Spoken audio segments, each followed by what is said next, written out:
নমস্কার বন্ধুরা, simple girl সোনার চ্যানেলে নতুন আরও একটি ব্লগে আপনাদের অনেক অনেক অনেক স্বাগতম। আজকে চলে এসেছি ছোট্ট একটা কথা বলতে। বাবারা ভাবে বাবারা অনেক কষ্ট সহ্য করে, মায়েরাও ভাবে তারা অনেক কষ্ট যন্ত্রণা সহ্য করে, কিন্তু বাবা মা কি এটাও বোঝে যে অনেক সন্তানরাও আছে অনেক কষ্ট সহ্য করে শুধুমাত্র বাবা মার খুশির জন্য। অনেক না পাওয়া চেপে রাখে, অনেক না পাওয়া তাদের বাবা মাকে বুঝতে দেয় না, যাতে তার বাবা মার খারাপ লাগে। বাবা মারাও চেষ্টা করে যে সন্তানকে সবটুকু দিয়ে ভরিয়ে দেওয়ার, কিন্তু অনেক কিছুই আছে যেগুলো হয়তো সন্তানকে দিতে পারে না, কিন্তু সেগুলোও কিন্তু সন্তান হাসি মুখে মেনে নেয়। অনেক সন্তান তারাও কিন্তু শুধুমাত্র চেপে থাকে সমস্ত কষ্ট দুঃখ সহ্য করতে তার মা বাবার মুখের দিকে তাকিয়ে। তাই শুধু কষ্ট বাবা মার একার হয় না, সন্তানদেরও হয়।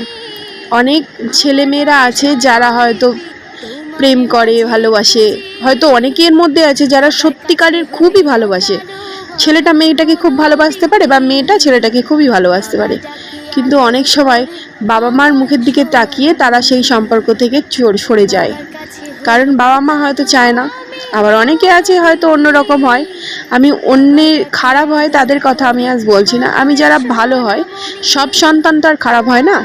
100 সন্তানের মধ্যে 90% সন্তান তো অন্তত খারাপ হলেও 10% সন্তান তো ভালো হয় না, যারা সত্যিকারের প্রকৃত মা বাবাকে ভালোবাসে, যারা সত্যিকারের প্রকৃত মা বাবার কথা মানতে চায়।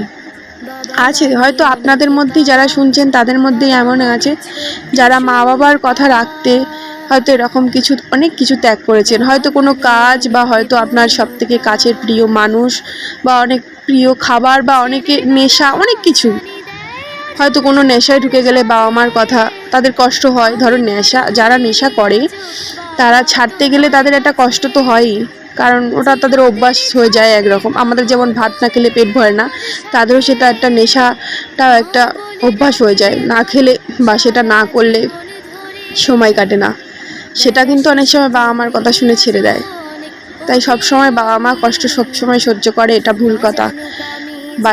মানে সন্তানরাও মানে বাচ্চারাও কিন্তু বাবা মার অনেক কথা ভেবে অনেক কিছুই সহ্য করে।